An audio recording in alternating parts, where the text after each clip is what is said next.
Hello, welcome to Framework. I am Al Schwartz. With me, as always, is John Bernard. Good morning. And joining us, one of our most frequent collaborators here is Mr. Chris Prentice. Hey, how you guys doing? Good to be back. Happy summer to y'all. Super hot. Oh, too hot. Too damn hot.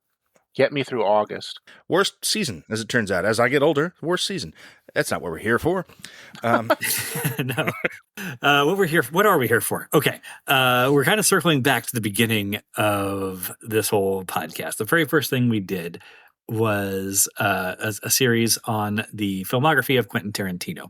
And so we did an episode on every single one of his movies. I think maybe we did 2 episodes even on Pulp Fiction, perhaps. It occurred to me kind of recently that there's something, an aspect of his career that we have left off, and that is the entire cottage industry of Quentin Tarantino ripoffs that sprouted in the wake of Pulp Fiction.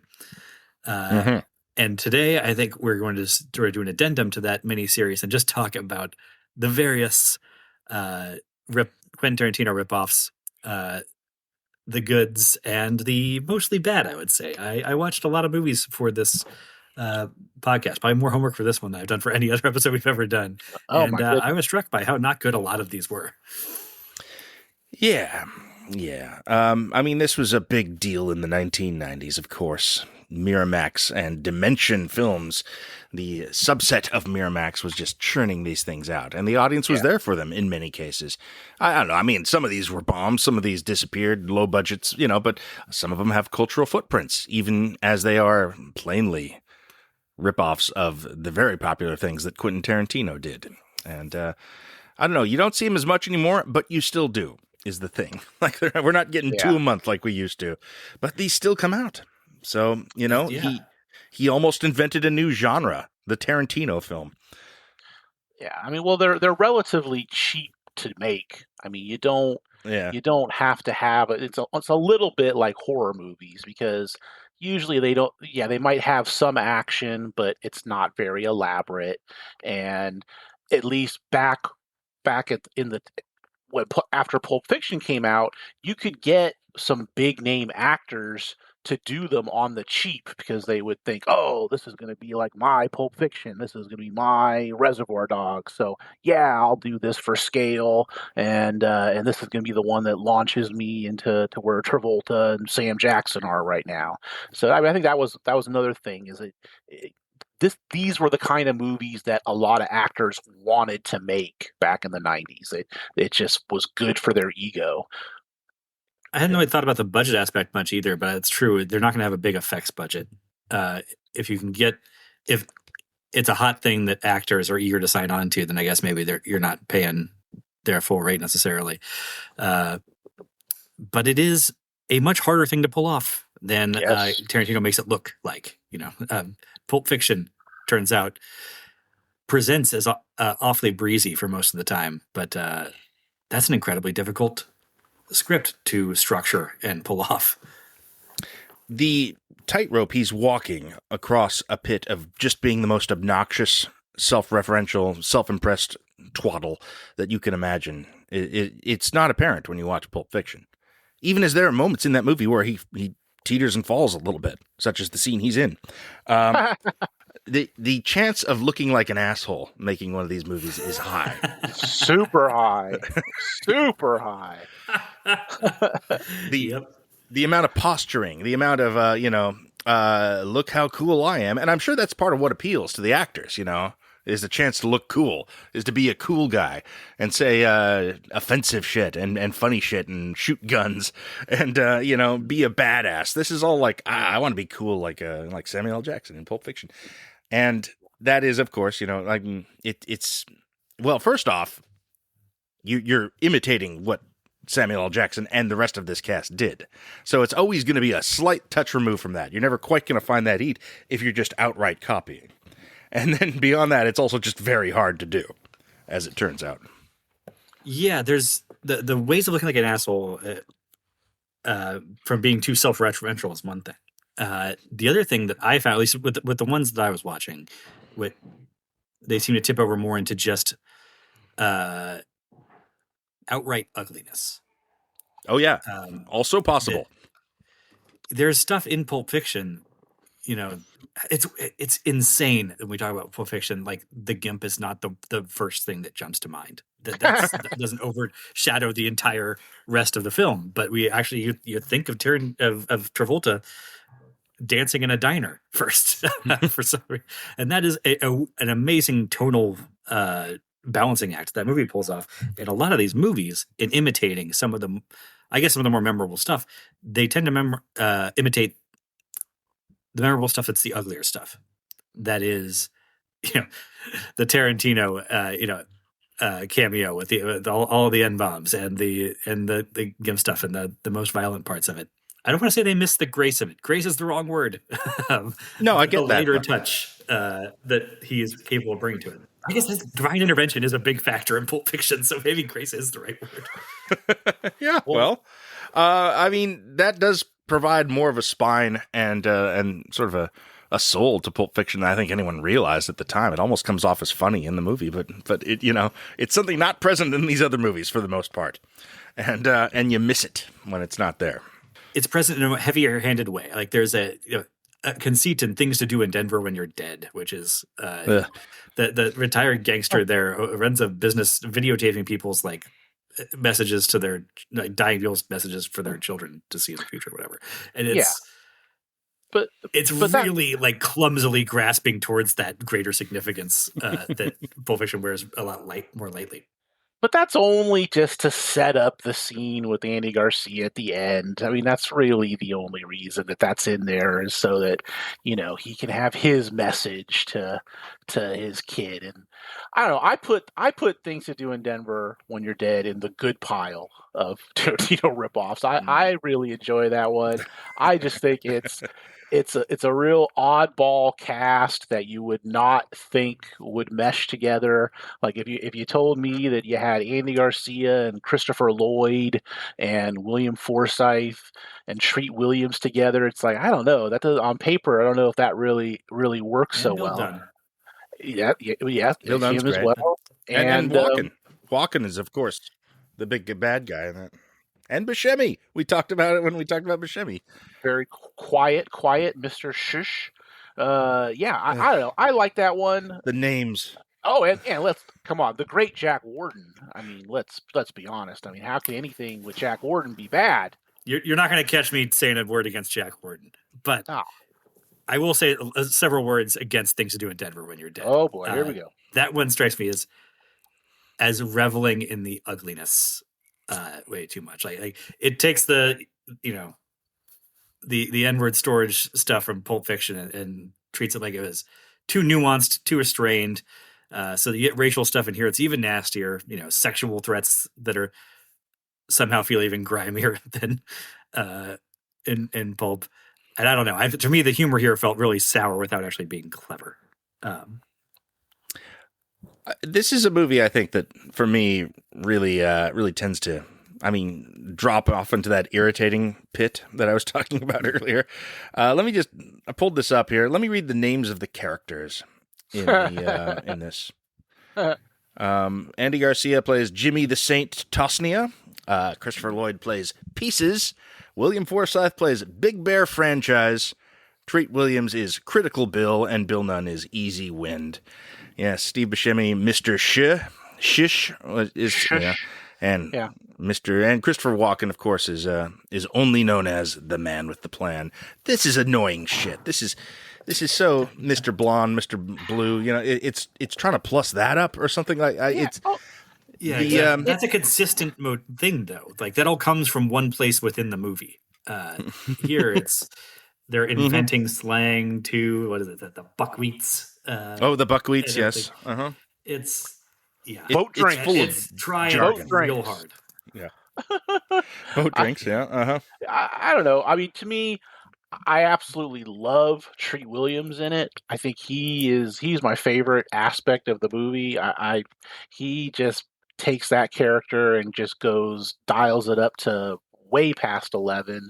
And it's like it is a total ripoff. I mean, this is absolutely a a Reservoir. I think it's more of a Reservoir Dogs kind of rip than Pulp Fiction, but Pulp Fiction is also there as well. But I, I don't know, for whatever reason. I know a lot of people hate this movie, and it always kind of surprises me. I feel like one way that you can always get on the bad side of an audience is to have a really long title. If you have a really long title, you're already All of these do. yeah, I know, and it's like it's a bad first impression. It's like, oh God, what the hell am I going to be watching with this 12-word title? So off the bat, I think it kind of alienates people. But when I watch it, I'm entertained. It's one that I think I've seen maybe 3 or 4 times over since it first came out, and it's on my good pile. I'm sorry. I want to drill down on the titling of these things for a minute, because as I was getting through my 6th and 8th of these, like, there is a formula that seems to be applied to these things with this belabored compound clause of a title, and ideally, I guess it includes a specific location, like things to do in Denver when you're dead, or Truth or Consequences, New Mexico. I don't know if Gross Point Blank counts. You got One Night at McCool's. You have Bad Times at the El Royale, and then they also love numbers. If you have 8 heads in a duffel bag, Lock, Stock, and 2 Smoking Barrels, 3,000 Miles to Graceland, 2 Days in the Valley. Those have numbers and locations. Yeah, that's the double whammy. Yeah, it's true. And it's really weird to me because Tarantino, that doesn't come from Tarantino. He does not do that in conventions. Like, well, Reservoir Dogs is a weird oblique reference. I'll give you that. Yeah. Mm-hmm. But it's not labored like that. No. Like Pulp Fiction, Jackie Brown, True Romance, they're all 2-word titles. Reservoir Dogs rolls off the tongue compared to this other shit. Exactly. Mm-hmm. He doesn't introduce a number in the title until Hateful Eight. And I think Once Upon a Time in Hollywood is the only one that's not a 2-word title. Kill Bill and Glorious Bastards, Death Proof. Like, if you were trying to ape Tarantino more directly, you would think 2-word titles, sometimes with a character name in it, like Jackie Brown or Kill Bill or whatever. But instead they do this other thing, and I guess what they're trying to grope at some of the specificity that Tarantino brings to, like, the characters and the situations and all. But the clumsy version of that is just to overcomplicate things, and starting with a title. I don't know. Now, Chris, you've got more of a background, I would say, in low budget 70s, 80s action cinema. Is this a trope that comes from there at all? Do you think? Is this because it is very specifically tied to the Tarantino ripoffs that we're talking about? But does it come from somewhere? Is there a whole? I mean, does it come from Bring Me the Head of Alfredo Garcia, which is one of the best titles in movie history? That's a good one. Well, I feel like because Tarantino is obviously very influenced by the 70s. The movies of the 90s in general are very influenced by the 70s. It's almost like every 20 years that's when you start to see the influence. So, when you would see all the blaxploitation, or you would see all of the sort of the martial arts movies of the 70s, a lot of that stuff came back big in the 90s. I mean, like, I know I mention these people a lot, but the 90s, you had your Van Damme, you had your Seagal, Brandon Lee, and I think that was kind of the version of what was in the 70s between Bruce Lee and Jim Kelly and, like, the early Chuck Norris stuff. So it's like every 20 years we get this kind of cycle repeated, and then you take that and then you add in just the fact that Tarantino did it so well and made it look so cool, and everybody loved it. You're going to get this, it's kind of the perfect storm of the 70s cinema invading the 90s. It occurs to me that the titling, I mean, that appears in Once Upon a Time in Hollywood. What is it? The 14 Fists of McCluskey sounds like one of these films. So it's coming from Home some and Body Bag from Pulp Fiction is a little more Yeah. elaborate than Tarantino. Like his fake movies have more elaborate titles than he gives his quote unquote real movies. He's definitely drawing from, pulp influences, from sort of lurid, well, I don't know what you call them, the little books you buy, uh, not Tijuana Bibles, but yeah, Pulp Fiction. Pulp Fiction. Yeah. So Any Dreadfuls? I don't know. sure, yeah. So there is there's that. It is connected to those, I suppose, but I don't know that Truth or Consequences, New Mexico is what I would consider a pulp title. I could see that maybe being a title of like an action suspense stories comic, though. I suppose. I mean, I guess that's part of the influence. Those are pulp. They're Tales from the Crypt adjacent. Yeah. We could talk about that one next. I would a little more on things to do in Denver. I think it exhibits one of the things that I think can harm these movies, which is like a little too much sympathy for the hero gangster, our protagonist gangster as a romantic hero in this case. Like even the Buscemi character, the Mr. Shush, it's like this mythic figures we're dealing with here in the, I guess, Denver underworld. And I contrast that to Mr. Wolf, who has a mythic status to the gangsters within the story of Pulp Fiction.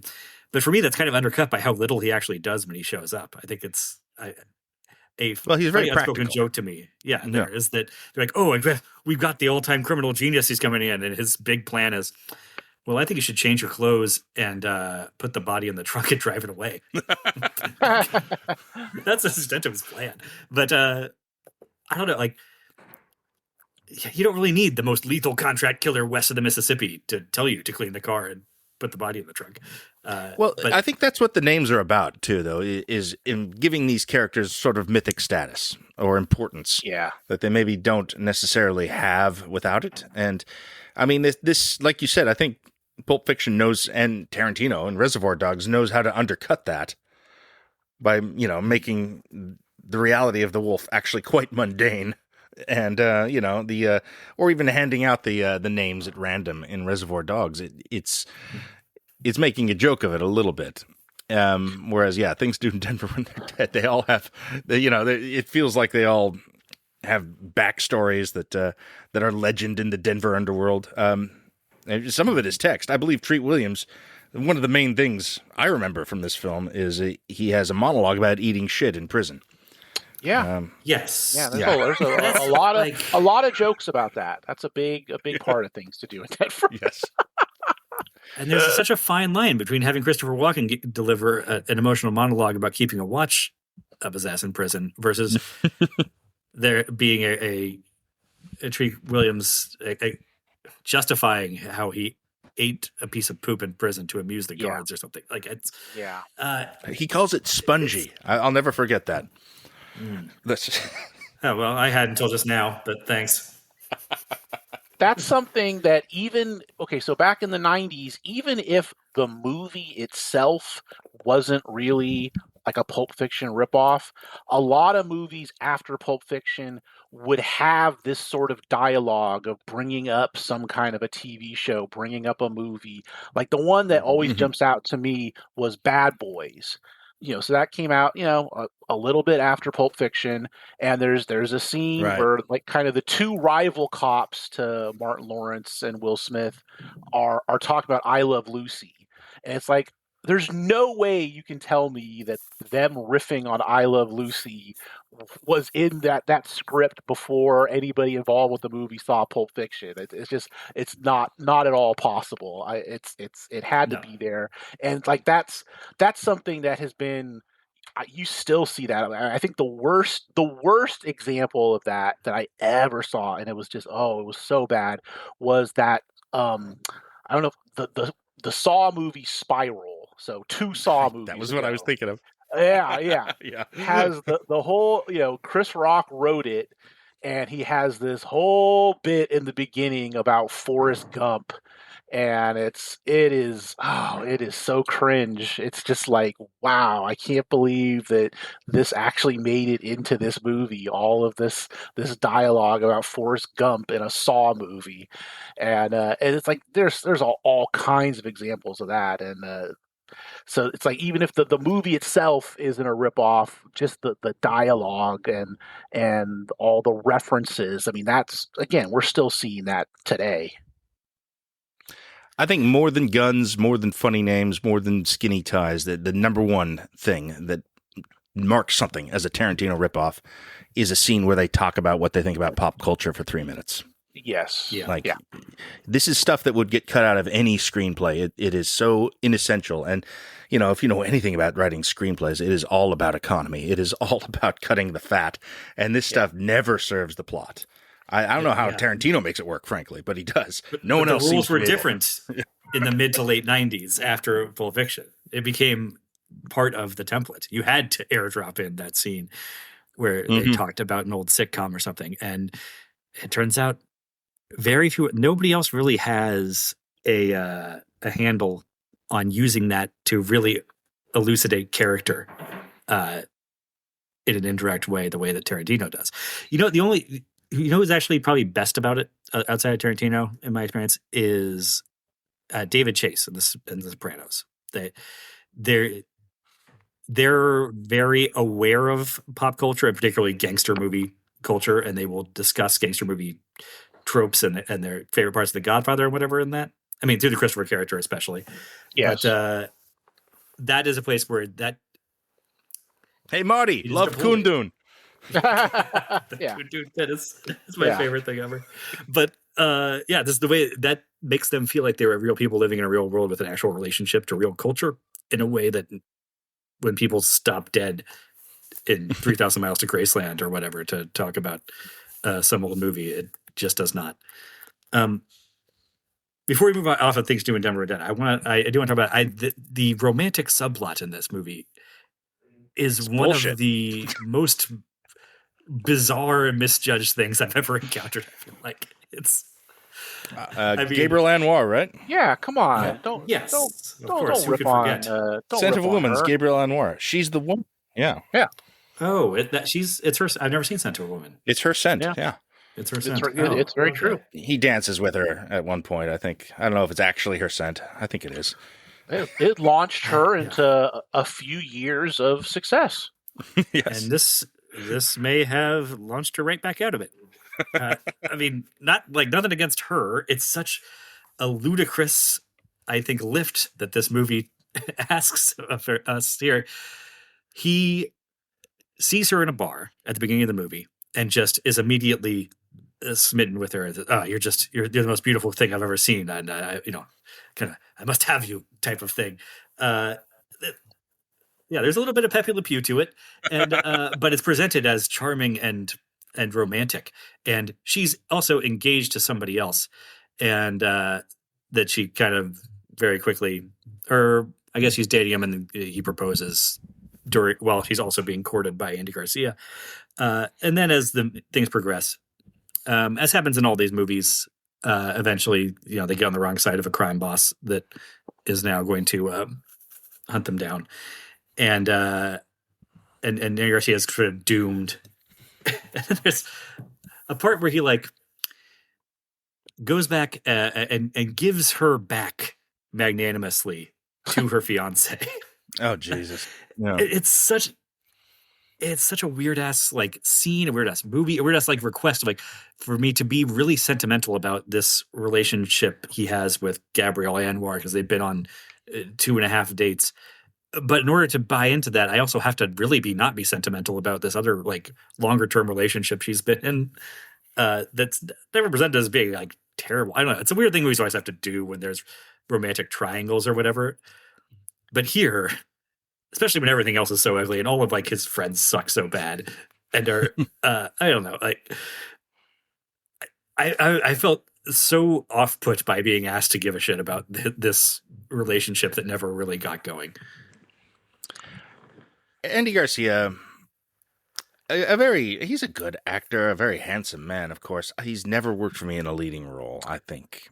Well, he's just got villain energy. Yeah. Mm-hmm.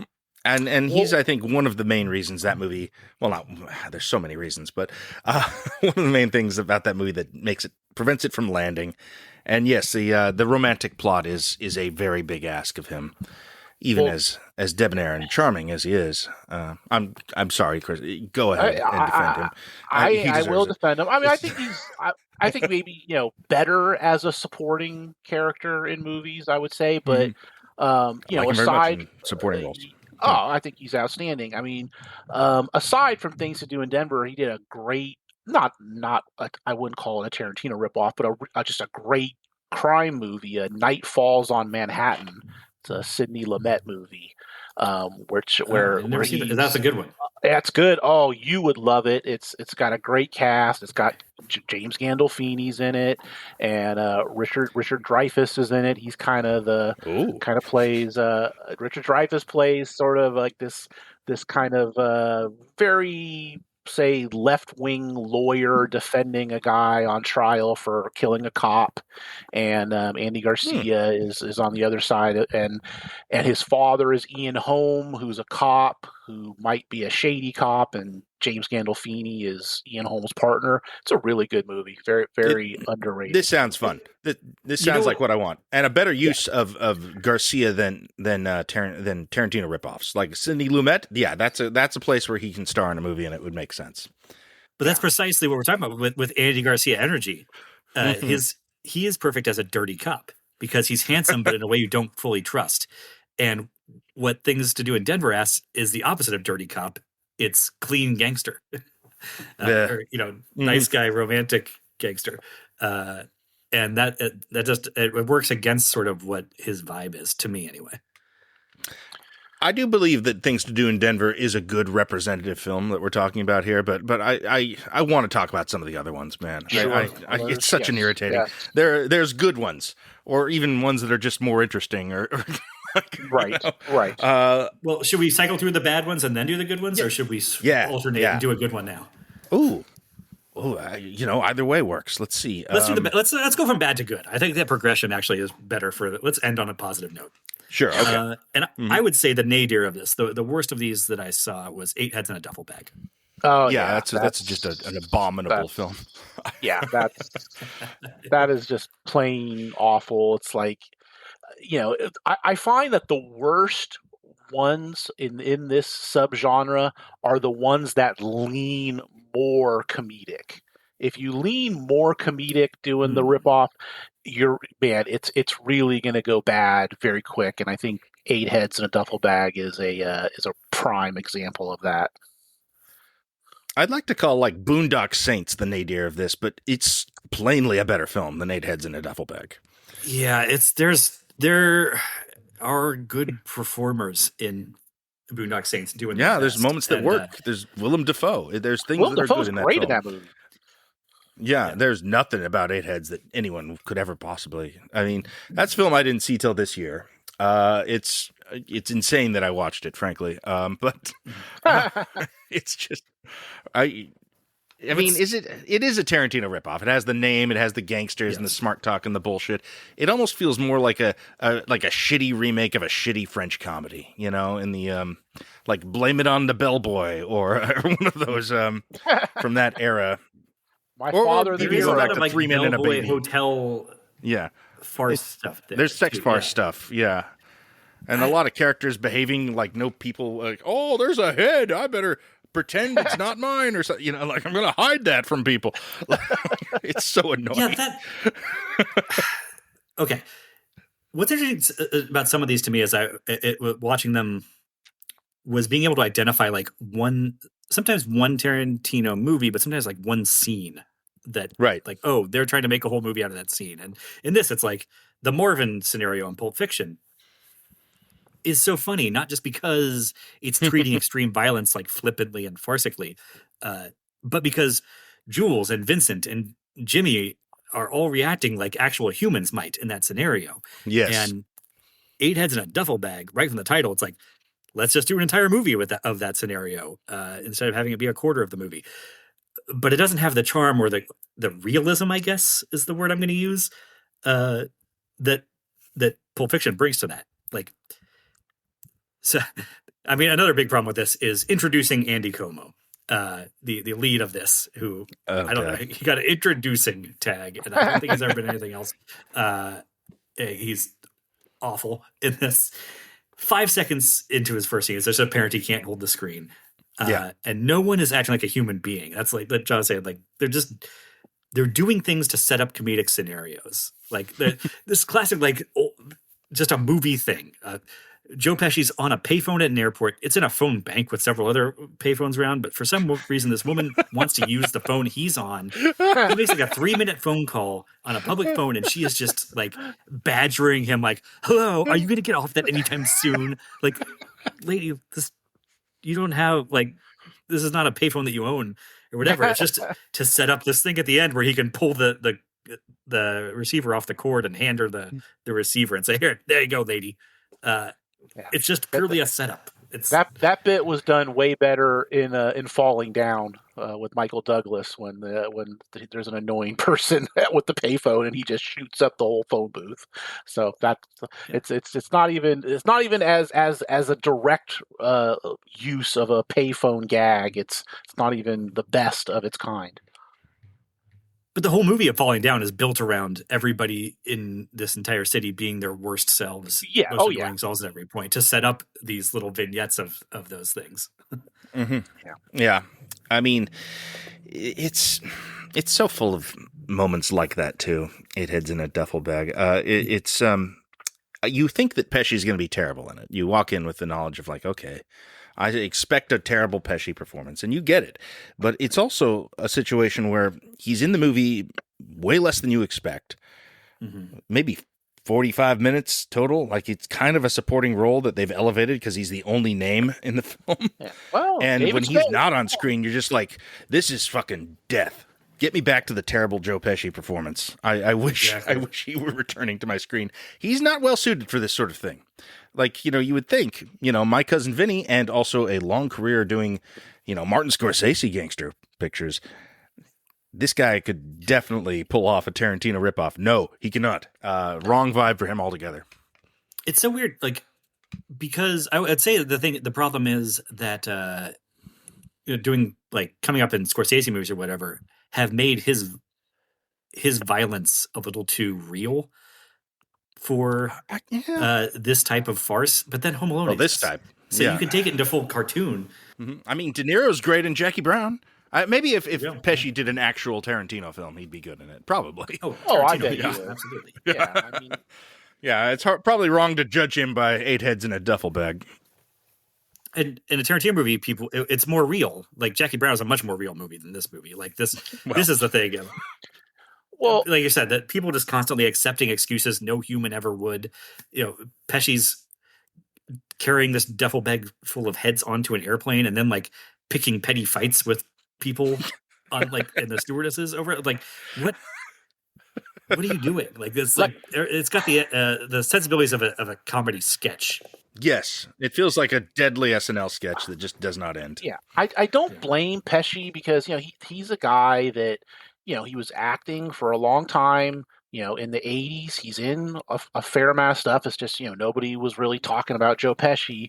Then he started to kind of hit it when he was in Lethal Weapon 2, and then the next year it's Goodfellas and Home Alone, and he basically just had a whole 90s run where I think a lot of the time he's just cashing checks. There's some good movies like Casino is quite good, and he's really good in JFK, but there's a lot of the Super and With Honors and Jimmy Hollywood and Gone Fishing where it's just he's the public eye and in the public eye and he's just kind of looking to retire, and it's like, hey, I'm striking now while the iron's hot. And basically I think after Gone Fishing, I mean he literally I think did just go fishing because you really did not see him at all after that movie. He did just stop. I mean, he's made a couple films in the last 20 years, but mostly he's just like, I'm done. Goodbye. Yeah. Good for him. I don't feel that's okay for people to do. I understand being in here, realizing maybe at some point that I'm not being well served by this movie, and maybe David Spade is the best part of this movie, and that's a problem. That's right. He is. He's the best part of the movie.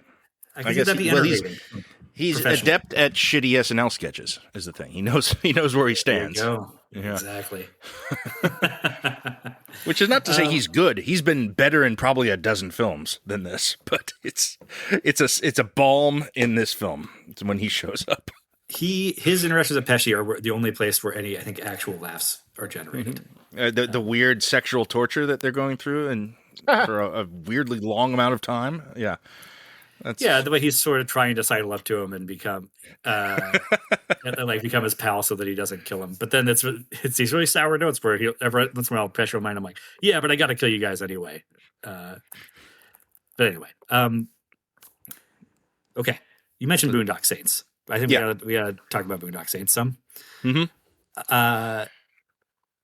This is interesting. This is one of the things that honestly we did this whole mini series on Tarantino movies, and then watching all these ripoffs illuminated them in a way that I like. Even doing all that for 6 months did not do it. And one of the things I think is unique about Tarantino's approach to crime stuff, especially, is that it's got kind of a blue collar aesthetic to it.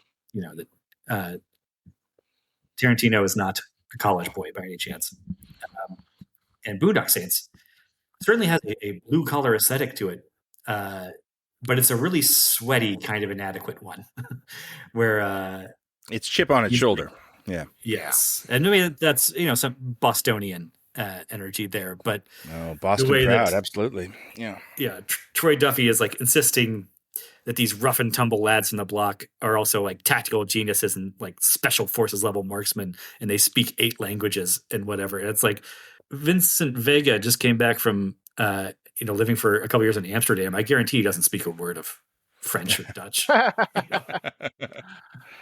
I never understood why Boondock Saints why it generated this huge fan base and then why it was also so hated. To me, like, it just felt like another cheapo action movie where these guys are vigilantes. That's about half of cheapo action movies are guys who either one guy becomes a vigilante or a whole group of guys become vigilantes.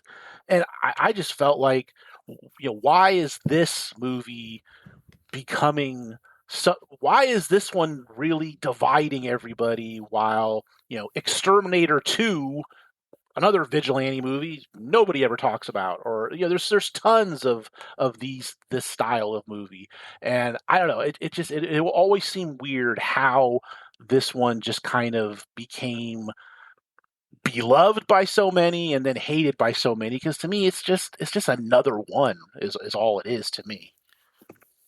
Well, I do think there's a specific targeting of the 13-year-old mindset that Boondock Saints actually does quite well. If you like it, if you're like a 13-year-old boy, you're probably going to have a good time watching the Boondock Saints. But by the same token, is as obnoxious as a 13-year-old boy is to everyone else.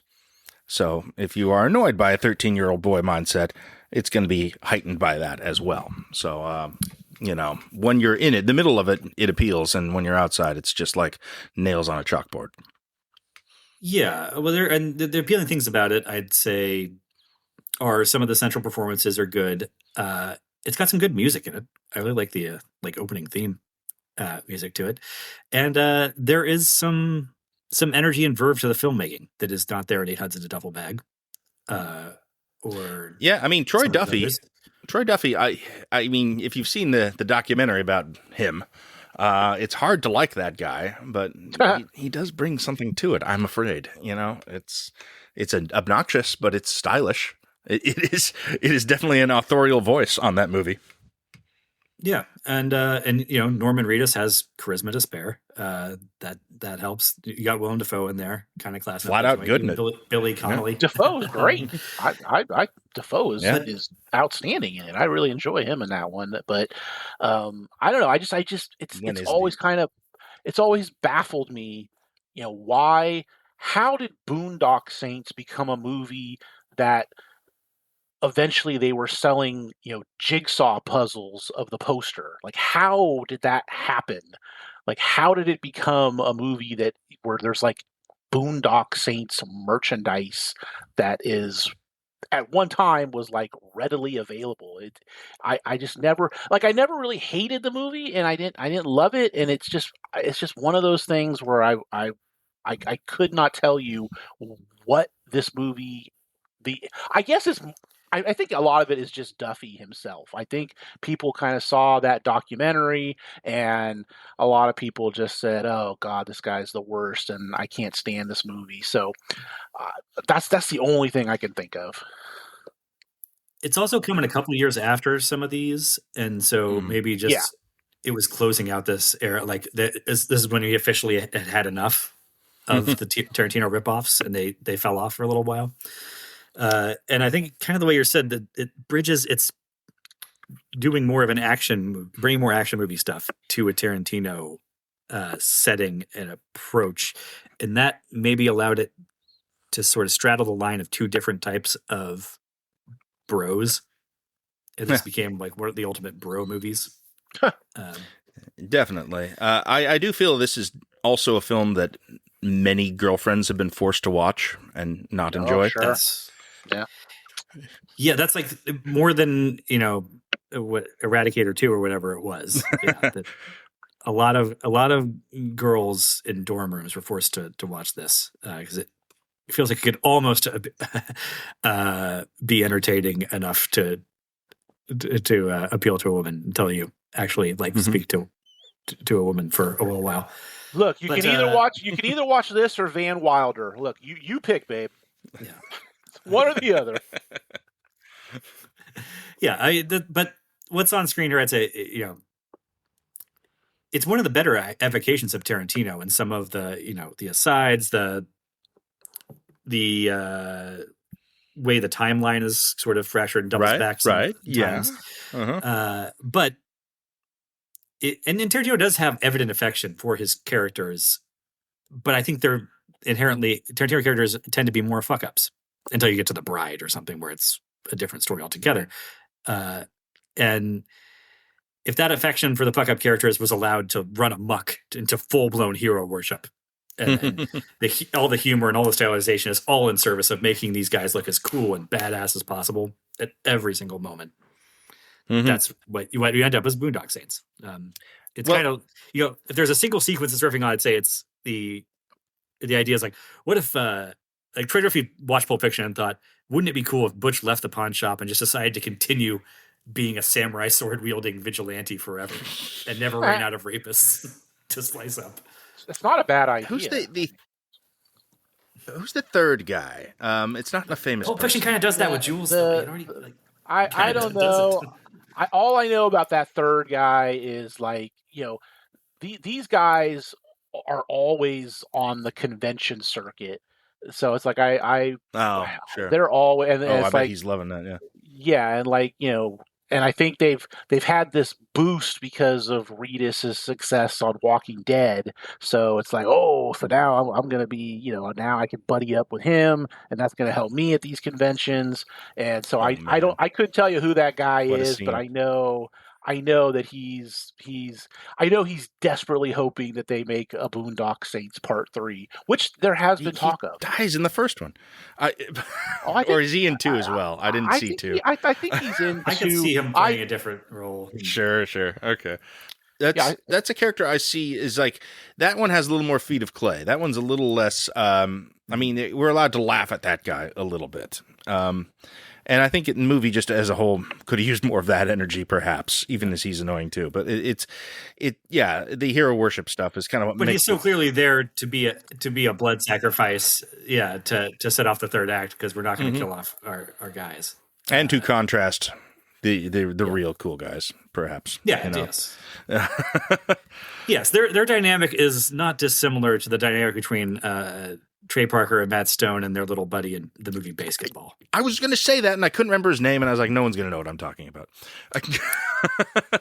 Dude, I'm here for you. You guys know who plays the main heavy in Boondock Saints Part 2? No idea. It's the great Judd Nelson. Not Joe Pesci. No, not Joe Pesci. The great Judd Nelson is the. You know what? That's Is he essaying an accent by any chance? No, nothing like that. Okay. But you also get Peter Fonda as the Roman. Cool. Nice. Love it. Is Billy Connolly back? Yes. Because Billy Connolly is the guy I kind of was like, I'd like to see a little more of him, maybe. I liked him in it. Again, it's like it's not a movie that I despise. I just think it's just there. It's just it's a very odd movie to me. I wonder if maybe part of it had to do because I think when it was never really in theaters, and it was like exclusive to Blockbuster when it first came out for rent. So you could only get it at Blockbuster when it first came out. And I don't know. I wonder if did that have anything to do with it getting bigger? It's weird. I don't know. I think it's over now, right? We're not looking at more Yeah. more Duffy films coming out. No more Boondocks. It's crazy. The second movie came out after the documentary. Honestly, No, I mean, it's not crazy to me at all. you're right. Actually, that would have raised the profile. We're in legacy sequel land by the time it comes out. Fair enough. Okay, I'm moving on from this. No more Boondocks. Yeah, no more. Let's talk about Truth or Consequences, New Mexico. No, I got one other one that I like that's also really bad. That I'm not sure if you guys actually watched, but I watched Love in a 45. I saw it back in the day. I haven't me too. seen it in the last 20 years. I remember kind of liking that. I don't know if I would now. Is that, let me guess who's in that, if I may. Is that, I believe that's Gil Bellows, Renee Zellweger, and Rory Cochrane. Is that right? Rory From Dazed yes, and later, the stoner from Dazed and Confused. Yes. Also, Mitch Kramer from Dazed and Confused. Yeah. The opening sequence. I kind of remember liking that. It's no good. It wouldn't shock me. No, it's a movie that dares to ask the question, what if true romance was not any fun at all? Okay, yeah. There's a lot of answers to that question, actually. Yes, this is a movie where I can identify the exact moment when I turned off of it after the opening sequence, and then which involves a convenience store robbery. Gil Bellows goes home to his trailer with Renee Zellweger. They're sort of our Bonnie and Clyde figure, and the next day he goes out and finds some gangsters in Reservoir Dogs black suits in his backyard, and he greets them by saying, "Well, if it ain't my two favorite homicidal maniacs, Creepy Cody and Dinosaur Bob." Oh, Jesus. Fuck you, Dinosaur Bob. Right off the bat.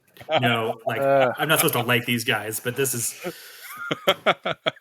Dinosaur Bob. My two favorite homicidal maniacs. How the fuck do you get the name Dinosaur Bob? I'm sure there's a backstory. That's no critical Mr. bill. Blonde was taken. No, it's not critical bill. But Dinosaur Bob is a psycho in a black suit that dances around a classic rock while torturing a guy strapped to a chair. Jesus. Okay. It's that's a real Austin film, if I recall, right? That's straight out of the Robert Rodriguez, what's that other guy? The real filmmaker. Dazed and Confused. Linklater, yeah. Yeah. A lot of those guys in that film, if I recall. Look, I'm talking about this not really knowing my shit because it's been 2 decades. Long time. But I seem to think Renee Zellweger was great in that. And I remember noticing her and be like, oh, she's like a movie star before Jerry Maguire, before any of it. She was very good. Maybe it's been 30 years. Jesus. She's good. Yeah. She's the only person who's good in it, is the thing. And yeah, I don't know. It's a true romance riff more than a Pulp Fiction riff. So I guess maybe half a point there. But it is also such a study in contrasts of true romance builds to this big payoff where multiple threads come together to this Mexican standoff that erupts into a big gun battle. And the finale of Love in a 45 has the couple overpowering a junkie who's already been tortured and stabbed and drugged against his will. And it's just not as impressive of a finale overall. So that's a real skip, I would say, for anybody playing along at home. Mm-hmm. If I have to name, if I got to name one that just, I know I don't know how long we want to go with the bad ones, but the one that I've just got to single out is One Night at McCool's. I've got 2 more. Okay, well, One Night at McCool's. That's one I couldn't find. Good. I've seen it. Congratulations. It's shitty. Yeah. It's a really annoying movie. It's a really good cast. It's Matt Dillon, John Goodman, Paul Reiser, and Michael Douglas. but it's horrendous. It's Oh it's God, just like Michael Eight Heads. Douglas in that. Yeah, well, that's the kicker. Is he's Yeah. he's the senior citizen hitman who likes to play bingo at the senior citizen rec center, but he's also the dangerous hitman, and it's like, oh man, it's a real low point for Michael Douglas. I mean, I'm sure he definitely had visions of, oh, this is gonna be like the featured player in this movie. I'm really gonna get some heat. Yeah. The kids are gonna love this one, and This is a really but juicy supporting role, I'm sure. yeah, and you get a scene with Paul Reiser and like S&M gear, and Yeah. man, it's Yeah. it's rough, very rough. So I don't know, just if you haven't seen it, consider yourself very fortunate.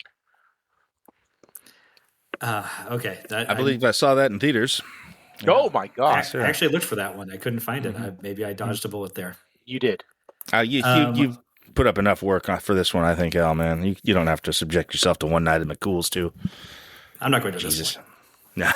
I'll tell you about a bullet that I failed to dodge, and that was Suicide Kings. Okay. Yeah. Okay, let's do this one. I owned the DVD of Suicide Kings. I thought this was a very good movie when I was a kid. Well, I think you probably Okay. owned it because it was like one of those movies that came out when DVDs first started to get big, and so it was like Absolutely, everywhere. absolutely. It was at every, and it was always like a little bit cheaper than everything else. Like Suicide King, it was like they made It was $7.99 instead of Yeah, $9.99 they at made Fry's. it's like they made a decision. Okay, we need a few movies. It's like a drug dealer trying to get you hooked. We got to get a few that are like really cheap or a little bit cheaper than the rest. And Suicide Kings was definitely in that pile.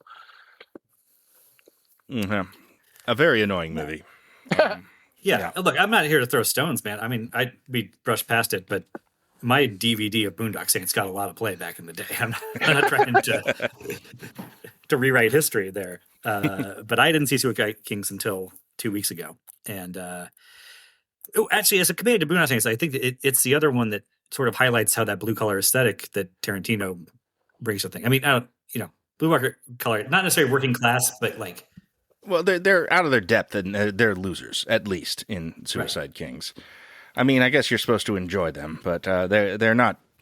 Well, I don't know. They are supposed to be kind of cool, I guess. But they're not as they're outmatched by the gangsters. yes. Ultimately, they're playing with people they shouldn't be playing with. And what this one sort of brought out to me was what a lot of these knockoffs kind of betray is that they're not written by this sort of one of one generational genius who's completely self-taught and Sure, yeah. But a lot of these imitators are actually written by sort of well-heeled films studies majors that just happen to think that other genius's movies are really cool. And so you get some of these quirky crime movies like Eight Heads and a Duffel Bag or whatever. And rather than focusing on like low-rent criminals living these oddly believable lives on the seedy side of LA, they center themselves around more well-heeled Ivy League sort of types as their quote-unquote everyman protagonists, that they're the ones getting over their head. And that just doesn't land the same way. That's a movie. It feels like maybe owes a little bit of a debt to something like School Ties as well. Feels like it came from a bit of a 2 parts Tarantino, 1 part Ivy League boys' school movie, Dead Poets or what have you. That's a quality, I guess. That I don't know. You see, I didn't rewatch this one, but I saw it plenty back in the day, and no, I'm not going to defend it. I can't. I know better. Doesn't Dennis Leary have like a big monologue where he talks about killing his dad with a toaster? Like that's is that what it was? It's like he wrapped a toaster. I also thought Dennis Leary was incredibly cool at this time in my life. So He also has multiple rants about his fancy boots that are made of stingray that he bought and how people keep giving him shit about it. It's the most consciously Tarantino-esque thing of it. Is the version of talking about French Whoppers. But I mean, there's one scene that this is drawing inspiration from. It's got to be the walk-in scene in True Romance. because he's playing a similar character. Walken shows up as the crime boss in a couple of these knockoffs. Actually, yes, things do in Denver. He's that too. He has to sit down a lot. He really got to not a lot of blocking, not a lot of blocking in his scenes. He's duct taped to a chair like this whole movie, but he's also like waxing philosophical about poker tells, which he also does in True Romance for that brief scene. He does. Anyway, the movie actually is kind of almost prefigures Hateful Eight in how it introduces this element of an inside job, kind of who's the rat type of mystery. And that's a pretty good structural idea. Yeah. Like if Eight Heads was taking the comedic elements and turning it into a full-blown farce, Suicide Kings kind of removes a lot of the comedy and steers into or trying to steer into a more pure paranoid thriller. It's got some of that vestigial quirkiness around it. Dennis Leary playing a hitman who sounds just exactly like you expect Dennis Leary playing a hitman to sound. It's almost weird Leary isn't in more of these, actually. Like, he seems well suited for the Tarantino ripoff. Well, he had another one. I think maybe he was holding out for an actual Tarantino role. He had another one that was really bad that just did not. It just came and went called Underworld. With it was Dennis Leary and Joe Mantegna, and I've never even heard of that one. Don't even bother. It's all basically trying to be cool, criminal underworld type stuff, and it's like you would think. I mean, I think Leary has been good in some movies. He's actually really good in Wag the Dog. He's very. I liked him in that one where he's kind of the one of the advisors that's trying to help pull off the big scam. But he's been good in movies. He has been. But I think the claim to fame for Underworld is it was directed by Roger Christian, who also gave us Battlefield Earth. So that was that's literally, I think, his monologue about wrapping the toaster and beating his dad is all I recall from Suicide Kings. I will say this: the Dennis Leary character is not particularly well written in this, but Dennis Leary is not the problem with this movie. Yeah, he's doing what he needs to, and his character kind of works better than some of the other ones. I mean, who are the? There's five guys. There are the I guess the Suicide Kings. The name means nothing, if I recall. But this is the problem. Okay, you're getting to it as the paranoid thriller stuff. It's structured pretty well. It kind of rotates the lens of suspicions around those five guys, and there's twists that come in throughout the second act. But it doesn't have the magic touch of the dialogue, and that leaves you with these five characters or / suspects at the center, and they're played by recognizable actors. A Boondock Saint, right? One of them. You can't remember. Yes, there's a Sean Paddock Flannery is one of them. He's in it. Henry Thomas, right?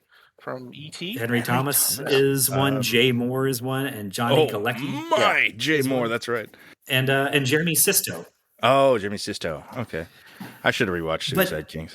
Damn, this sounds great. Get a sense. Yeah, each character on paper has a thing going on. You could identify. I guess he's the one who does that, but their dialogue does not pop in a way that makes you remember. You don't understand their dynamic just from seeing them. You have to have people say, this is our buddy who's in medical school, and that's why he's going to administer the knockout or the chloroform or whatever. And I guess Johnny Galecki's the put upon dweeb of the bunch, and so that comes through very clear. But one, he's not funny in the role, and B, no one else has a voice that identifies them. I mean, I guess Jay Moore throws some slurs at the other guys a couple times. Sounds right. Yeah, but that's different. You know a Jules Winfield line, even when if Samuel Jackson was not the one saying it, and you don't have that sort of differentiation between any of these characters. Also, that structure I was kind of praising falls apart in the last 10 minutes of this movie. It starts stacking reveal on top of reveal, and nothing has any time to breathe. And then there's this really abrupt capper that focuses on a relationship. This had about 60 seconds of total screen time. But that capper does appear to end on the exact same sailboat that Things to Do in Denver When You're Dead ends on. I think that's weird, isn't it? Yeah, that's right. I think it's probably like Bob Weinstein's boat that got lent out to a couple of these movies. I wonder that's probably a bad boat. There's no, Yeah. oh god, we're much worse things than Oh. the denouement suicide games have taken place on that boat. So I don't know. I mean, are there any other really? I mean, there's other bad ones. Do we need to give much time to 3,000 Miles to Graceland? You know, Well, it's I have to No. speak up Well, because Chris might like that. Seems like yeah, it's up I Chris's do. alley. I do like 3,000 Miles to Graceland because it's just such a whacked out premise. It's a bizarre cast. Mhm. I like those kind of things. It's like John Lovitz shows up for no reason. Ice-T just shows up for no reason. Howie Long is the getaway pilot, and it's like I don't know. It's a movie I Thomas like. Hayden Church. Oh, That's- him and that's one Kevin I- Pollak are really good in it. I like them as the two Kevin cops that Pollak. are. Yeah, Kevin Pollak, a mainstay of the Tarantino ripoffs. he was for in. some He reason. had a fair amount of them. Yeah, Yeah, but he's in Deadly Consequences as well. I Usual totally Suspects. get why people don't like 3,000 Miles to Graceland. So it's like it's not like I don't understand why it's like why it did not catch on with audiences. I can fully understand that, but I really like Costner in it. I enjoy Kurt Russell in it. I think there is too much with Courtney Cox and the son and running around with Kurt Russell. There is way too much of that, but I really like the big shootout in the casino. I don't know. It's It comes again, really early on. Is It one is. issue. Like that's the Yeah. best part of the movie. But yeah. Well, I This think the movie big should be so much more fun than it is. No. This movie should be really entertaining. This is about Kevin Costner and Kurt Russell as dueling Elvis Yeah. impersonating assassins in having southwestern shoot-ups with weird cameos by John Lovitz and Howie Long and shit. This should be a very entertaining movie, and Well, it it's just even- isn't, man. the rest of their Elvis impersonator robbery crew is filled out by Bokeem Woodbine and Christian Slater. Also, so well, and the And great David It's a David missed Arquette. opportunity. Yeah. Well, here's the other thing that's funny is that it goes beyond just being Elvis impersonators. The movie essentially hints at the fact that both Costner and Kurt Russell are Elvis's illegitimate sons. Yeah, right. Uh-huh. I like that they don't fully They're resolve mythic. that. That's like There's one. a No, they mythic don't. quality. They don't hammer you to I- death with it, but they basically say they essentially say, "Oh, well, both these guys could be Elvis's sons." I mean, I don't know. That's the kind of stuff that just makes me laugh, and I just enjoy it. And it doesn't bore me. I get that it's like junk, but it's my kind of junk. and it's like if you're telling me, do I have to watch 3,000 Miles to Graceland or superhero movie number 45? I'm gonna watch 3,000 Miles to Graceland. That's just the way it's gonna be. Well, I mean, these were the superhero movies of the late Oh, 90s and early aughts, though. That is true. Many of them. That is true. Yes. That's true. I'll tell you something else you guys both probably forgot about this movie. It also ends on Bob Weinstein's boat. That exact same movie. That does. Yeah, you're right. Boats. It's true. Cool. It's true. The weirdest through line here. I was like, oh, I'm going to track the through line of Christopher Walken as a mob boss or underusing Bokeem Woodbine. Like maybe those are the threads through here, but those only happened a couple of times. Turns out ending on Bob Weinstein's boat is the most common recurring factor here. I'll say this about 3,000 Miles to Graceland. It's doing a kind of what I talked about with Boondock Saints, taking the Tarantino vibe and pulling it more into an action-oriented space. But it is harder to like than that movie. I think it's saying something, but the misogyny in 3,000 Miles to Graceland outstrips the misogyny in Boondock Saints by a few Impressive. steps. Wow. How Well, about that? I mean, that's. Okay. I mean, we can talk about the rampant misogyny in all of these movies. I mean, that's just part of all these movies. That's a trope. Is there one that isn't? Have we talked about a single film that doesn't have that? Not yet, but we're getting to the good No, ones. I mean, Yeah. I mean, basically all anybody remembers of 2 Days in the Valley is the fight between Charlize Theron and Terry Hatcher. That's it. There's really nothing to even remember about that movie. I don't want to talk about that movie. Fuck that movie. No, I don't either, really, to be honest with you. Yeah. That was not a very good movie. No, Here's what that movie. That movie feels like, okay, somebody saw Pulp Fiction and was like, okay, let's make a Pulp Fiction but it's more for parents, and that's 2 Days in the Valley. Here's all I want to say about 2 Days in the Valley. What a terrible name for a movie. Like 2 days is just a profoundly uninteresting amount of time. Like, it's not an unusually small window for a crime movie to take place in. And the movie is not like so frantically paced or packed with incident that there's any sense of like, oh my God, it's wild how much crazy stuff happened in just 2 days. It's like, no, I guess that's about how long this took. Like, I don't know. Like, I guess Pulp Fiction probably took a couple of days too. Like, whatever. But one night of McCool's at least promises it's all, there's immediacy. It all happened one night. 2 days offers you neither immediacy nor any sort of larger sweep. It's just and the Valley is both generic and not whatever. Okay, it's a bad. It is. It's really bad. But yeah, is Truth or Consequences of Mexico a bad title though? Do we have a consensus on that? I think it is. It means it doesn't give you much, man. I mean, it's kind of oddly memorable, but it's also like it tells you nothing about the film, I guess, other than it is Southwestern based, as many of these are. That sort of L.A. to Vegas to Austin corridor, I guess. But beyond that, no. It's not really about truth or consequences. I mean, I guess there's some consequences. It's a crime film, but I don't really pull that up being like, I can't wait to see what the consequences are. And there's certainly nothing to do with the titular city, such as it is. No, I guess it's a city. Yeah, it's a small. A small town, a hamlet. This was kind of a weird window between when Kiefer Sutherland was like a legitimate like movie star of like the early 90s, and starring, starring maybe not great movies, but he was in big movies and he was sometimes starring in them. And then, when 24 came around in like 2001. So he had kind of this window where it's like he was I think he was really trying very hard to be in a Tarantino movie. And so I think he really wanted that. And so he just basically said, you know what, screw it. I'm just going to direct my own. And here we go. This is Truth or Consequences. And Blackjack. Yeah. Yeah. And it's like, yeah, that's kind of, I just feel like he really, really wanted to be cool in a movie.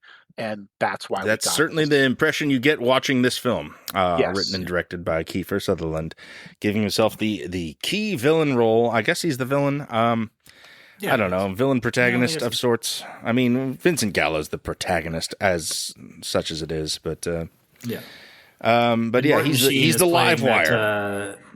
The Michael Douglas elderly assassin role coming. Now this is a better movie than a lot of the ones we're talking about, but it's also a very embarrassing one, I think, because it is. Yeah, it's the envy of Tarantino. The desire to be a Tarantino movie is so apparent.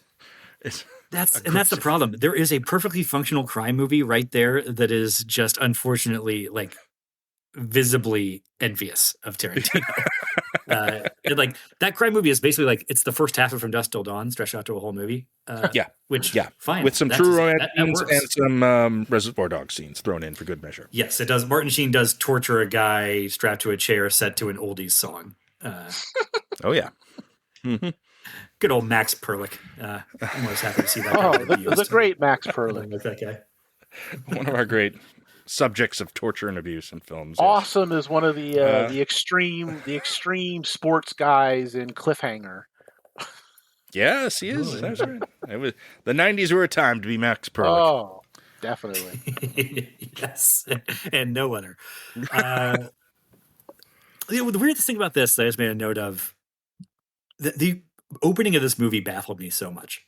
It opens with a 5-minute slow-mo credit sequence of Vincent Gallo's character leaving jail, set to this like sad bastard acoustic ballad that plays start to finish. And it's like, I was just sitting there going, okay, I have no context for feeling anything about this guy or his situation. Like, I mean, I he's kind of getting out don't of like him jail. because he's Vincent Gallo. Yeah, that doesn't help. That's probably worse than the fact that he's in jail. But like, great, he's getting out of jail. Maybe if I knew what he was in for, if he was guilty, that would be really helpful. If I knew what he was going out to, I don't know. But I was just like, this is a really long time to spend on a sequence that is like aesthetically asking me to feel something that I have no context for. Anyway, well, I don't think Sutherland is the surest hand behind the camera. I'm afraid. I mean, a lot of why this thing is, as I said, is so plainly, aping Tarantino. Feels like he doesn't really. It feels like that's what he's doing. Like he's just doing, stuff he's seen in 100%. other stuff. And I guess there's worse ways to come at it, but it is a film bereft of its own identity in a very serious way. It's too bad.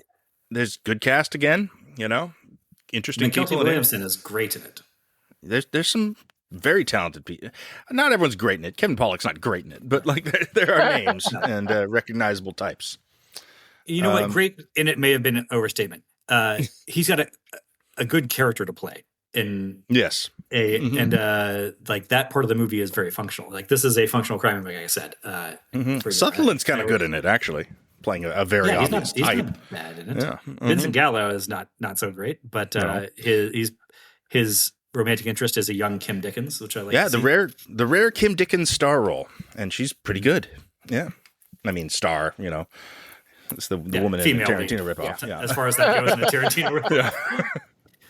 Actually, you know what? Let's segue into some of the good Tarantino ripoffs, with one that actually does have a female lead, and that's Doug Liman's Go. Oh yeah, I like this. That is definitely on the good pile. It's that's a good transition too, because the same year as Suicide Kings, also with Jay Moore, but much better. That's true. Much better use. Maybe the best deployment of Jay Moore in anything. Now that I think about it, he's actually good in this film. Yeah, well, I think people the same will swear year by his TV series. Yeah, Action. Yeah, that was where he was the big shot 90s version producer. Of The Studio with Seth Rogen. Yeah, basically, yeah, that's what it was. But it's they've tried that a few times. Go is way high on the good pile of these. I really like the whole turn it takes with William Fichtner and that his is wife. Yeah, I like that. I mean, the direction that goes is one of my favorite parts of that movie. So yeah, I'm a fan of that one. Fichtner, his wife is Jane Krakowski. Yes. You've got a very early, very early Melissa McCarthy cameo here. You get Sarah Polley and Timothy Olyphant playing a very similar role to what he'll do in The Girl Next Door a few years later, but as this sort of louche, dangerous drug dealer that you kind of end up liking, just even though he's ostensibly the villain of the piece. He's wearing a shirtless with a Santa hat in his 20s. Yeah, he's oozing charisma, and and also like he's kind of maybe does the best job of pulling off that sort of pop culture reference dialogue that appears in all of these. I remember it actually being okay in Go, even if I think he's got a monologue about Marmaduke or Family Circus or some shit, like one of those. Yeah. It's not a full-blown monologue. It's him. He's kind of doing a bit like, oh, let's do this. And then I'm mad about the other thing, blah, blah, blah. Like it's, I mean, it's very prescribed and, it's the obvious kind of thing. Oliphant is actually able to kind of pull that off. Everyone's kind of good in this. And Sarah Polley, Sarah Polley is an interesting actress. I think she gets to play roles like this sometimes. They don't give her a ton of opportunities, but where she is the protagonist and we are on her side, even as she's doing kind of bad stuff. Yeah. And crimes. Stuff. And we're still with her. I like to see that. It's very rare in a Hollywood film that they'll even attempt that. And I've seen Sarah Polley do it a few times now, I think. But maybe never better than Go. No, and this is, I would say, in some ways, it's the most direct aping of Pulp Fiction's overlapping narrative structure, going back in time. But it's also the most successful deployment of that, I would say. Without a doubt. Part of that, it's got an energy to the cinematography that can match. Well, I don't know if it matches Tarantino exactly, but does a better job of it than you get from Things to Do in Denver When You're Dead or 2 Days in the Valley. And that really helps. It's got needle drops you know- and, well placed stuff like that. Fucking magic Yeah, carpet ride. Yeah, I mean it's very of its Yeah. moment. Like Right. the it's all like kind of ravey remixes of Magic Carpet Ride or That's the Macarena appropriate. at one point or Yeah. whatever. But for the milieu it's in, yeah, this is what would be at the central factory rave party that everything's kind of revolving around in some way or another. It does well. Like Chris was identifying that one of the best gags in the movie is the turn with William Fichtner and Jane Krakowski there, Yes. and that Mhm. feels to me one of the better evocations of the genuine unpredictability of Pulp Fiction. Like it's Yes. kind of hard to. Yeah. Pulp Fiction has been so cemented in our minds for so long, but like what a wild turn some of these things that happen in Pulp Fiction are. You just never had any idea, and it feels like that whole Fichtner storyline is building up to something different, and then it's this wonderful gag. Yeah. I feel like that moment alone, it kind of puts this in the good pile, because they really did try to do something different, and it wasn't just okay, everyone's just going to pull out their guns and start shooting each other, and it earns the direction that it goes. Yeah, they don't try and outdo it by doing more racism or more violence or whatever. Yes. It's playing off some of the less obvious signifiers of Tarantino. It's what it's riffing on. There is a film that came out this year called Freaky Tales. Oh yeah, It's pretty good, and it is. I watched it and I was like, holy shit, that is a Go ripoff. I mean, not a ripoff exactly, but it's pretty goddamn close to Go. It is. It copies the structure and the energy and the vibe. It's got Pedro Pascal and Ben Mendelsohn. Mendelsohn's very funny in it. It's kind of good, kind of worth watching. I think Go is the better film, but it's interesting, and I'm watching something in 2025 that has Go energy. It does. The other angle of movies, Tarantino ripoffs that I like best is the European ones. Yes. Which is to say, either we can talk about In Bruges or the early Guy Ritchie movies. Yeah. Well, In Bruges is the one I really wanted to nail down on this, because I don't think many people think of it as a Tarantino clone or ripoff, but it's like exactly what it is. I mean, it just happens to be a really great one, Right. It is a loquacious hitman comedy, Right. It is about these guys kind of shooting the shit and doing little small activities, and also having sort of metaphysical crises of faith. And, because it's Irish Catholic, it's much, much more directly crisis of faith and guilt and consequence and religiosity to it. But that's just the Martin McDonagh of it. Now, he's a really... And seems a little oddly preoccupied with race. That's true. Intense, yeah.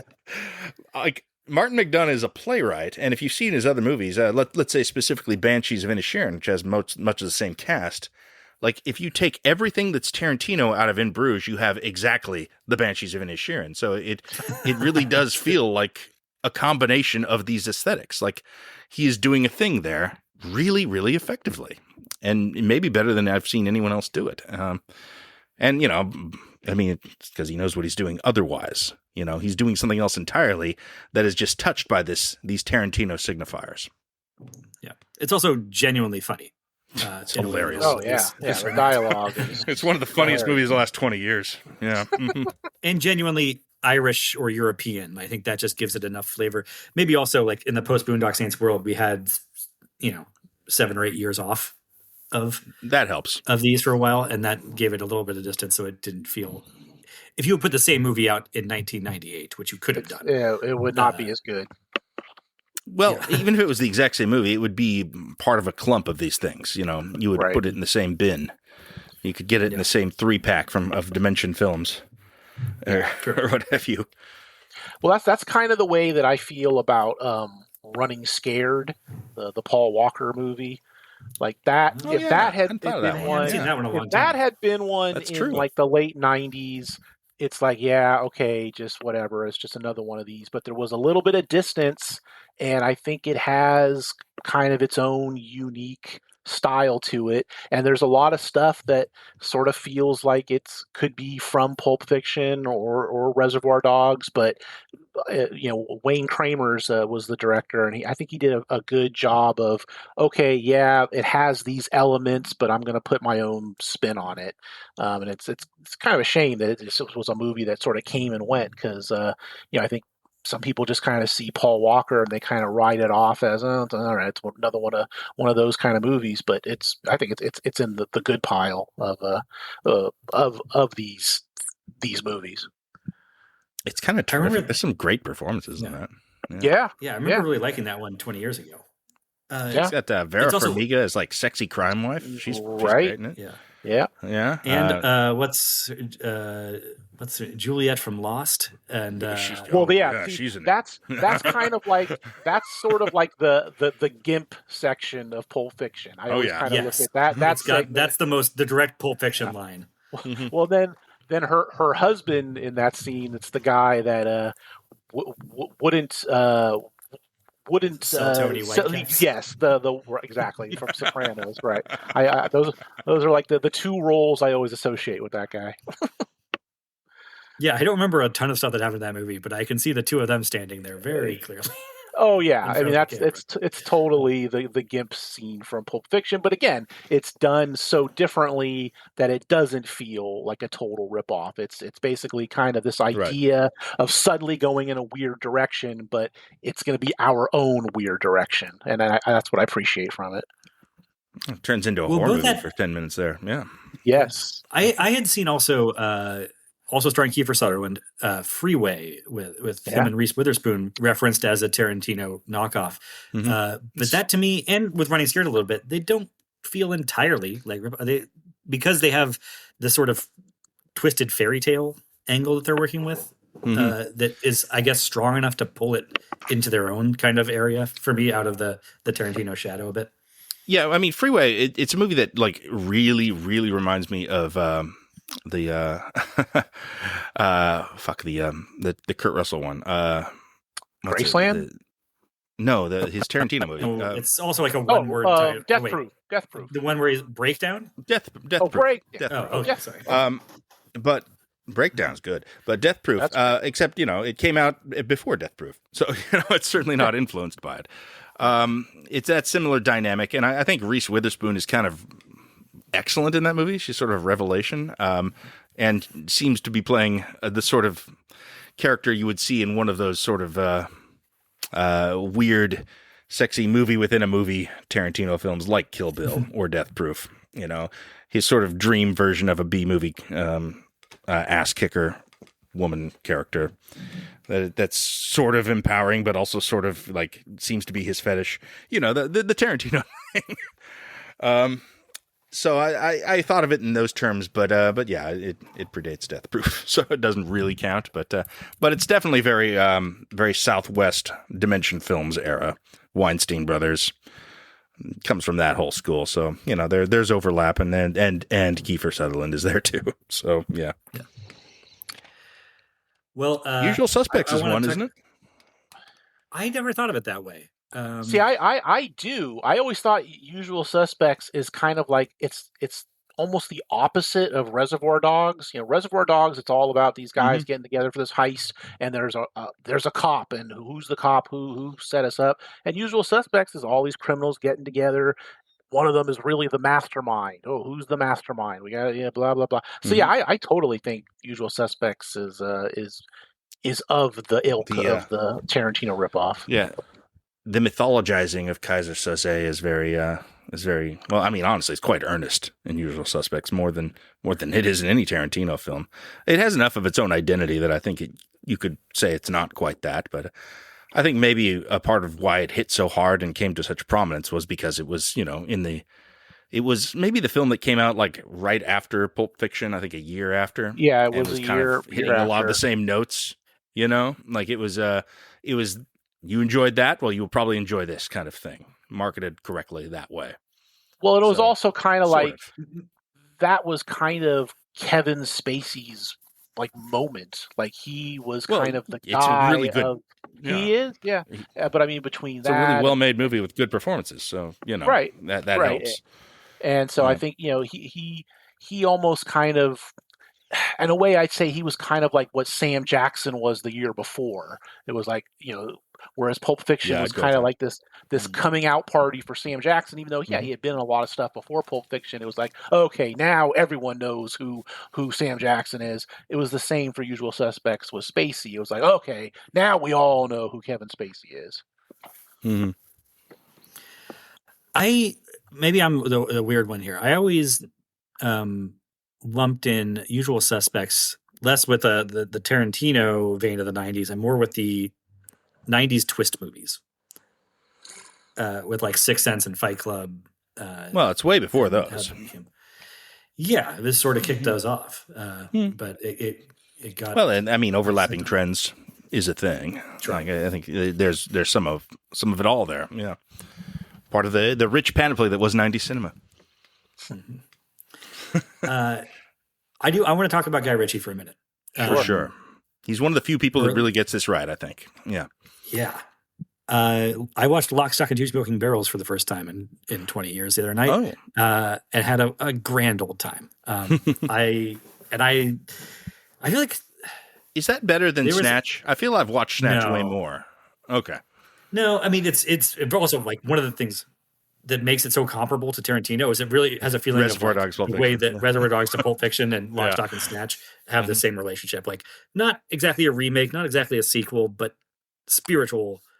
I always kind of felt like Snatch was kind of like Lock, Stock, but it was like a little more for American audiences. It's like, okay, we're gonna give you some people here, and we're gonna throw in Dennis Farina. You're not for gonna American have to audiences. Really, Dennis well, Farina. hey, that worked for me. Let's skip right past Brad Pitt. But, let's go straight to Farina. I was gonna say Brad Pitt, but then it's like Brad Pitt, yeah, he's there, but it's like you understand him less than the British characters, so it doesn't really make much of a difference. But I always kind of thought that was Snatch was okay. I kind of made my mark with Lock, Stock. Now I need to do something that's going to get me a little more mainstream. So let me go get Brad Pitt. Let me go get Del Toro, and let's go ahead and make something that'll get a little more of a foothold on the pop culture scene. But I almost view it as like I did it with Lock, Stock. It worked, but now let me do it with a proper budget. Like let me let me do it where I don't have to cut any of the corners that I might have had to do for Lock, Stock. Not that you really feel them. It is a proper commercial level up in many ways. Just like, yes, that thing I did. Here's the refined, popular version of it that everyone can enjoy, kind of thing. And that worked. Guy Ritchie has not. I feel like he's made at least one film a year since. Oh, he makes. Yeah, I don't know. I feel like he makes like almost 2 movies a year. It's like I feel like every sometimes 6 months he has a movie coming out, and I mean, I guess good for him because. Well, because I mean, I think, but the first movie after Snatch was that Swept Away, which was a horrific bomb, and then he did. He did a bunch of stuff between Snatch and Swept Away, didn't he? What did he do? No, Swept Away was later after his date in Madonna, as a whole thing. I think Swept Away was like, was it like 02, 03, something like that? I'm pretty sure, because then then he tried to go let's back. try and keep us confined to his Tarantino riff. Well, no, that's what I'm getting. I mean, you want to talk about what Revolver or Shot Caller? Maybe. That's what I was going to say. Is that then he tried to get back into Snatch and Lock, Stock with Revolver, and that's almost unwatchable. Oh, you're right. 2002 on Swept Away. Damn, that's a long time ago. Over 20 years on Swept Away. I know. Mm-hmm. Jesus, look at this career: Rock and Rolla. King Arthur, Legend of the Sword, Aladdin, The Man from U.N.C.L.E., fucking Mean Machine. Remember that one? That Man from U.N.C.L.E. one, though, didn't they? I do remember. People love it, yeah. Mm-hmm. Sherlock Holmes. He made the Ministry of Gentlemanly Warfare last year. He made an Apple TV movie with John Krasinski and Natalie Portman that came out a month ago called Fountain of Youth. Fine. I'm not here to defend Guy Ritchie. I'm here to defend Lock, Stock, and Two Smoking Barrels and Snatch as a duology. Okay. That channels the energy of Tarantino into a British context, and it gets, like I said, the energy of the cinematography, the humor, fully translate. And what I think those two movies do, they lean into making them a full-blown crime farce, which are very like plot-driven and have these like all these strands that are crossing each other and interweaving, and then all sort of come together at the end. And that's something that, like, I'd say Pulp Fiction and Jackie Brown, like, they toy with, but they don't fully commit to that level of almost stage play plotting. Yeah. I was struck with Lock, Stock has a very similar scenario to Pulp Fiction, where like hardened criminals are invading the home of this quartet of soft college boys, and one of them's hiding in the next room and pops out to surprise them, but fails to actually kill them.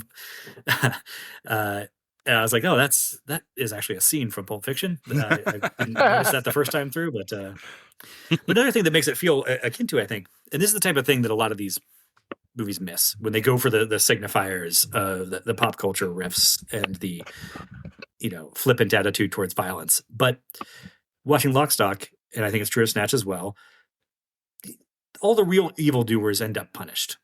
And the nicer guys, or the more okay crooks with more integrity, they come out okay. And that is actually part of the Tarantino vibe. I mean, maybe it's less apparent in Reservoir Dogs, where kind of everybody dies. But there is, I don't want to say a traditional morality, but you can be pretty confident in a Tarantino movie that the real villains are all going to be punished. I think that there's a cinematic enjoyment of that. You know, there's a payoff to building up a villain.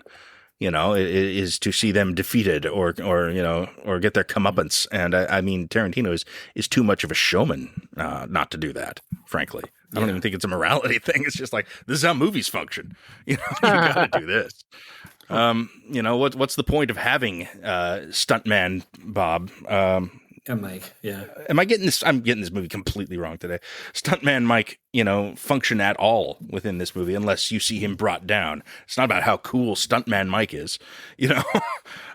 He's the wolf, you know, and you have to see that fulfilled, or you're not getting your money's worth, because he is a populist. Tarantino. He's making movies to be enjoyed. Oh, absolutely. Yeah. Yeah. And I think when movies, you know, when you're ripping him off, keeping that in mind is generally a step in the right direction. Not that most of these movies deal in comeuppance, that's what I would say. Yeah, I mean, you know, Costner's going to get his in 3,000 Miles to Graceland or whatever, but I feel like that is something that watching a lot of these ripoffs miss, is that they hone in and they imitate some of the uglier aspects in the middle of the movie. Well, and Boondock Saints, I mean, you know, yeah, it's just like, how cool are these fucking murderers? You know. But Suicide Kings goes in for a sort of downer ending where I'm like, but do I even care about the people that are taking velocity of this? Like, well, something I do remember from owning the DVD of Suicide Kings is they shot like 4 fucking endings for that thing, and they're all on the disc because they had no idea how to end their story. Most of the endings take place on Bob Weinstein's boat, though. Oh, I imagine it probably just switch out which of the guys was like did it. And probably none of them make that much sense. Let me ask you this. Have you guys ever seen Thursday with Thomas Jane and Aaron Eckhart? Because that's one of these that it's very much under the radar that I really like. It stars Thomas Jane. And basically, he's a guy that used to be kind of a criminal figure. Him and Aaron Eckhart were partners. And but Thomas Jane decided, I'm giving all that up. I'm going to go live a normal life in suburbia, going to get married, just be a normal guy. One day, he gets a call from Aaron Eckhart saying, hey, man, I'm in town. I want to come see you. And it all goes to hell from there, because now he's got his criminal buddy. He thought he was out of the life, though. He thought he was out of the life, and I mean, it's one of my favorite of these kind of movies. It's got a whole very obvious lift of Tarantino dialogue in the beginning, where Aaron Eckhart debates who is better between Captain Kirk and Captain Picard, which I know sounds horrible when I say it, but I like it. It's got Mickey Rourke as a shady cop in a couple scenes. There is a scene where Thomas Jane is there's really no other way to say it. He's raped by Paulina Poroskova in the movie. It's kind of like it's one of those deals where it's like he doesn't want to. He's tied up. He doesn't want to be with her, but hey, whatever. What can he do? It's like she's on top of him, and it's kind of like they did the same thing with Clint Eastwood in The Rookie. It was the same. He got raped in that movie. I just saw that recently, and that's exactly what I was thinking of. Yeah. It's the same idea as that, but I don't know. You guys are praying for a different episode that I don't know about. It's also episode. Yeah, well, hey, I'm all for it. It's also one. It's also one that it came out. Kino Lorber put out a Blu-ray a few years ago, and it has an interview with Thomas Jane on it, and he is just completely drunk, and it's like it's unbelievable how he's a madman. Uh-huh. Yeah, he is just completely blitzed during this interview. Yeah. Huh, well, you wonder why it didn't catch on with a name like Thursday. I know. Yeah, I mean, if it played in one theater in LA, then maybe that's about it. But it's one that I would recommend, even though I feel like some people would put this on their shit pile, but I like it a lot. Oh, okay. But yeah, I think John nailed it. It's just it was called Thursday. It's never going to catch on like that. It should have been called Last Thursday in Spokane, Washington. Well, there you go. Yes, absolutely. To wrap this up. To wrap this up, there something that bothers me is that we've got all these ripoffs of early Tarantino. I would like to see some ripoffs of late Tarantino, please. I want to see some revisionist history films. I want to see people trying to do Inglourious Bastards or Django Unchained. And despite those being very successful, big movies that made a lot of money, no one's really done that. I would love that. I guess they cost more. I think the diminishing returns there are so clear and fast. Like, for me, it even took me a while to sort of get over Once Upon a Time in Hollywood doing a similar thing to Inglourious Bastards ending and sort of learn to appreciate some of what else that movie's doing. Just because it's kind of like a trick that I think only works once. And you can make the same case for Pulp Fiction, I suppose, and some of the stuff it does. But like I said, some of these are pretty good. Some of the stuff is replicable in different ways. But I don't know, helps if you're European, I guess, is my conclusion. Seems to. Those are the best ones that we talked about here. I mean, he's sort of there are very few filmmakers that have created sort of genres of ripoffs unto themselves. I mean, I guess you could probably name them on one hand. Let's see, Scorsese, Spielberg. No one else immediately coming to mind that is on this level of parroting and duplicative films. I think a lot of copying of John Woo in the 90s for sure. Sure. Yeah, that's true. I don't know. I mean, there's some artsy ones, I suppose. There's people who try to make, Fellini movies. Oh, sure. But exactly. Who directed American Pie? Because a lot of ripoffs of that too. Oh shit! I thought you were saying, that very Fellini-esque film, American Pie. Well, whoever made it started a hell of a trend. Coming of age story for a different generation. Yeah, it's actually kind of like Truffaut's 400 Blows when you think about it. Getting this back to Tarantino, what this did, honestly, this episode of the knockoffs probably did more to make me appreciate Tarantino than any of the episodes we did on him. And because I thought we had figured out Tarantino pretty well during that time. But it is interesting how many aspects of this I felt in their absence here.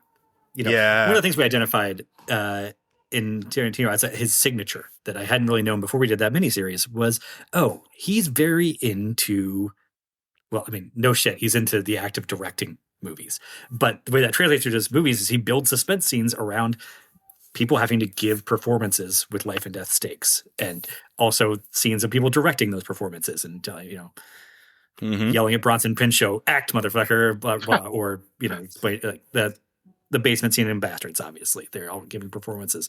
And none of these movies are riffing on that at all. Interesting, yeah.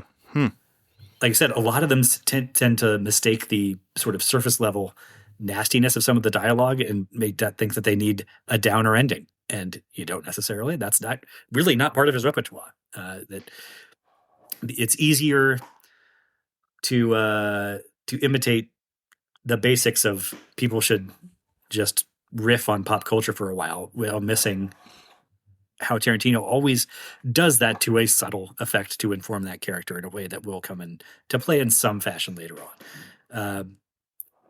His touch with music is highlighted here. Like that's, one of the things I take from 3,000 Miles to Graceland is that highlighted to me that movie. That's a movie that's got really bad music.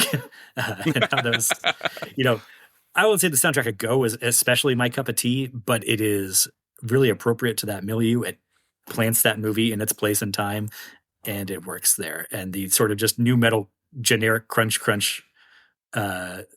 guitar riffs in 3,000 Miles to Graceland really make you miss Tarantino's way around a soundtrack. Yeah, I mean that's a really good point. There's not.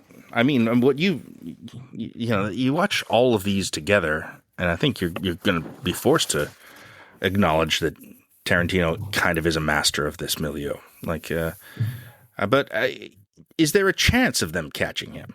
When it's so duplicative, is there a chance of them living up to the level of what he's done when it is so much in the shadow of it? I don't think so. I mean, I think that there's a big part of what he's so good at is innovation and having his own unique. We'll find out when we invite Chris back for our episode on Boondock Saints 3. Oh, yes. Oh, man. Well, if you said it, if they make it, we got to do it now. Yeah. Thanks for listening, everybody.